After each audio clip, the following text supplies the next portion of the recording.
नमस्कार दोस्तों, आज हम बात करेंगे एक बहुत इंपॉर्टेंट टॉपिक पर।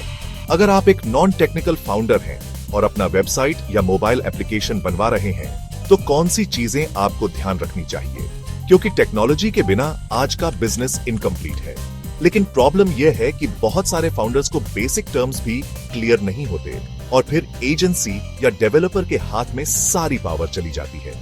चलिए इसको सिंपल शब्दों में समझते हैं। सबसे पहले आपको समझना होगा होस्टिंग क्या होती है। होस्टिंग वही जगह है जहां आपकी वेबसाइट की सारी फाइल्स और डेटा स्टोर होते हैं। ये एक घर के प्लॉट की तरह है जहां आपका घर, वेबसाइट, कैडिडा होता है और सर्वर एक हाई पावर कंप्यूटर होता है जहां यह डेटा 14/7 इंटरनेट पर लाइव रहता है। जब कोई आपकी साइट खोलता है तो सर्वर से डेटा उनके ब्राउजर तक आता है। अब बात करते हैं डेटाबेस की। अगर होस्टिंग आपका प्लॉट है तो डेटाबेस एक अलमारी है जिसमें आपके सारे रिकॉर्ड्स जैसे कस्टमर्स की डिटेल्स, ऑर्डर्स, प्रोडक्ट्स की इंफॉर्मेशन स्टोर्ड रहती है।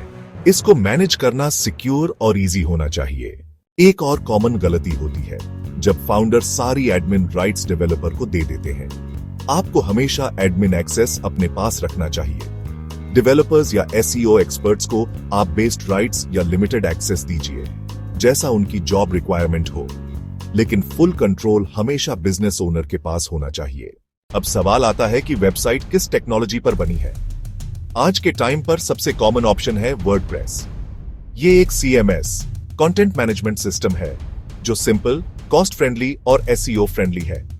लेकिन बीडीई स्केल पर या कस्टमाइज्ड रिक्वायरमेंट के लिए डेवलपर्स कस्टम कोडिंग यूज करते हैं, जैसे रिएक्ट जेएस, एंगुलर या पीएचपी फ्रेमवर्क्स। टेक्नोलॉजी का चॉइस डायरेक्टली इंपैक्ट करता है वेबसाइट की स्पीड, सिक्योरिटी और स्केलेबिलिटी पर। मोबाइल एप्स के लिए भी आपको टेक्नोलॉजी समझना जरूरी है। आजकल सबसे ज्यादा डिमांड है फ्लटर और रिएक्ट नेटिव की, क्योंकि ये एक ही कोड बेस से ऐप दोनों प्लेटफॉर्म्स एंड्रॉइड और iOS पर रन हो सकती है। अगर हाई परफॉर्मेंस गेमिंग या कॉम्प्लेक्स एप्स हैं तो native apps Swift for iOS, Kotlin for Android use होते हैं। लेकिन स्टार्टअप्स और बिजनेसेस के लिए फ्लटर सबसे ज्यादा फेवर्ड है, क्योंकि कॉस्ट और टाइम दोनों सेव होते हैं। और फाइनली एसईओ क्या है और क्यों जरूरी है? एसईओ यानी सर्च इंजन ऑप्टिमाइजेशन। ये इंश्योर करता है कि आपकी वेबसाइट गूगल और दूसरे सर्च इंजन्स पर टॉप पोजीशन पे आए। इसके बिना आपको कस्टमर्स ऑर्गेनिकली नहीं मिलेंगे और आप हमेशा एडीएस पर डिपेंडेंट रहेंगे।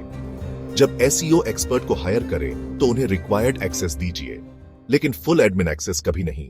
तो दोस्तों, अगर आप एक नॉन टेक्निकल फाउंडर हैं तो हमेशा इन पॉइंट्स को याद रखिए।